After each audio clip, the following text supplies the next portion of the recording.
Nonetheless, it is possible to work out, however, the interesting debates about governance that may have existed between the Ramayana and the Mahabharata. And I'm going to give you one interesting instance which you may find interesting.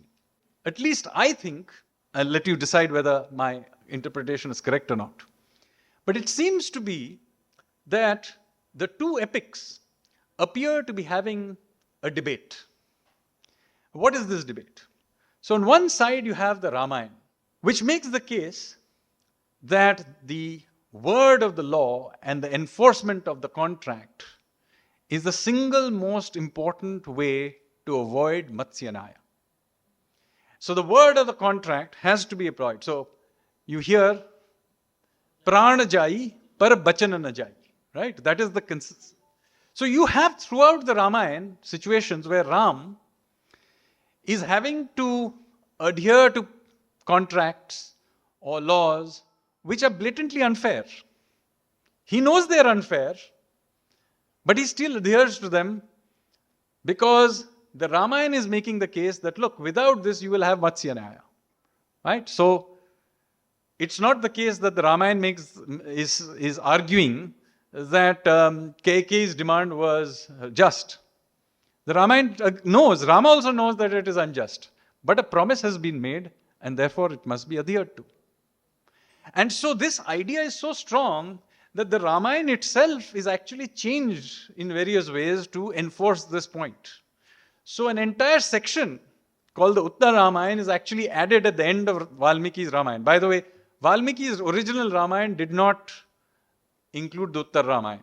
The original Ramayana ends with Ram and Sita returning to Ayodhya. That is the end of the original Ramayana. But an entire new section is added about what happens after Ram comes back and he rules his empire. And here, the whole point that seems to be enforced is that Ram has to enforce a law which pre-exists. He didn't create the law, it just happened to exist. But now that it exists, he has to enforce it. And he does not justify the sending away of Sita to the forest. There is no attempt in Ramayana to justify it. It just says that this law exists and as Ram as the king has to enforce it. So this is an important point about Ram Rajya. Ram Rajya is not utopia. In Ram Rajya, Ram himself is actually utterly miserable. He is pining for his wife, he does not remarry, and he lives in a life of unhappiness and quite guilty, if I may say so. But his people are happy and prosperous. And the point that is being made is that Ram Rajya is a place where the rulers apply the law to themselves. That is the point that Ramayana is effectively making as a principle of governance. That is the way Matsya Nyaya is held in abeyance. The rulers too apply the laws to themselves. Now it turns out that Mahabharata does not agree with this. The Mahabharata, one of the key protagonists of course, is Yudhishthir. And Yudhishthir repeatedly tries to do the same thing that Ram does, adhere to all the laws, rules, contracts, and so on. But it doesn't lead to Ram Rajya or happy outcome. Repeatedly, it leads to, in fact, unhappy outcomes. And in fact, it culminates all the way in a great war, which is so destructive that it almost destroys civilization itself. So the Mahabharata makes a somewhat different point. That simply blindly following the word of the law or applying the contract blindly and enforcing it is not the way to avoid Matsyanaya. You have to have some conception of the spirit of the law. You have to have some conception of natural justice.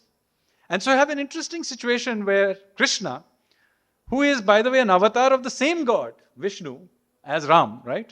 He's the same God. But he's come here, it's almost as if he came back to say, we made that point, but there is another point to be made. And the point is, word of law is important, but the spirit of law is also important. And so you have this situation